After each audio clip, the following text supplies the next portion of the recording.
ایک مومن کے لیے تو جو سب سے بڑا تعویذ ہے، سب سے بڑا عمل ہے، سب سے بڑا وظیفہ ہے، وہ کیا ہے؟ 2 رکعت نماز حاجت پڑھ لے اور اللہ کے سامنے ہاتھ پھیلا کے کہہ دے یا اللہ میرے گناہوں کو معاف فرما۔ کیونکہ جو کوئی انسان کو مصیبت آتی ہے یا کوئی تکلیف آتی ہے تو بکثرت انسان کے اپنے گناہوں کی وجہ، ما اصابکم من مصیبت فبما کسبت ایدیکم ویعفو عن کثیر، قرآن کریم فرماتا ہے جو تکلیف بھی تمہیں آتی ہے تو وہ تمہارے اپنے ہاتھوں کے کرتوت کی وجہ سے آتی ہے، اور ویعفو عن کثیر، اللہ تعالیٰ بہت سے گناہ تو معافی کرتا رہتا ہے، لیکن کسی گناہ کی وجہ سے پکڑ بھی لیتا ہے، کوئی تکلیف آ جاتی ہے۔ تو اس واسطے سب سے بڑا وظیفہ یہ ہے کہ آدمی اپنے گناہوں کی معافی مانگے، 2 رکعت نماز حاجت پڑھے اور اپنے گناہوں کی معافی مانگے کہ یا اللہ جو کچھ ہو رہا ہے شاید یہ میرے گناہوں کی وجہ سے ہے، اللہ مجھے معاف کر دے۔ اہتمام کے ساتھ، خشوع کے ساتھ اللہ کے سامنے گڑ گڑا کر معافی مانگ لے، اور جو حاجت ہے وہ مانگ لے، یا اللہ میں تو بے وسیلہ ہوں، میرے پاس کوئی اور کچھ نہیں ہے، اے اللہ اپنے فضل و کرم سے میری یہ حاجت پوری فرما۔ یہ ہے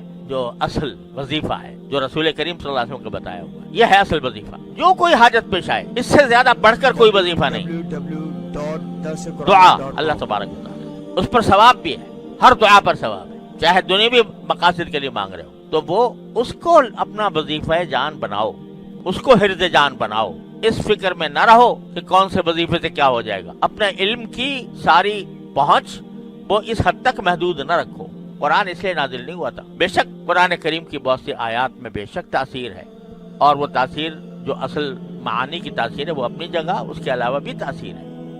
اس قرآن کی آیات سے دنیاوی فائدہ بھی بعض اوقات حاصل ہوتا ہے، لیکن اس کو اپنا مبلغ علم نہ بناؤ، یعنی اپنے علم کی ساری جد و جہد وہ اس کی حد تک محدود نہ رکھو۔ قرآن اس لیے نازل ہوا تھا کہ پڑھو اور سمجھو اور عمل کرو۔ جتنے لوگ یہ وظائف اور عملیات کے فکر میں زیادہ رہتے ہیں، عامت الناس، تو ان سے پوچھو بھئی کبھی پڑھ کے دیکھا تم نے؟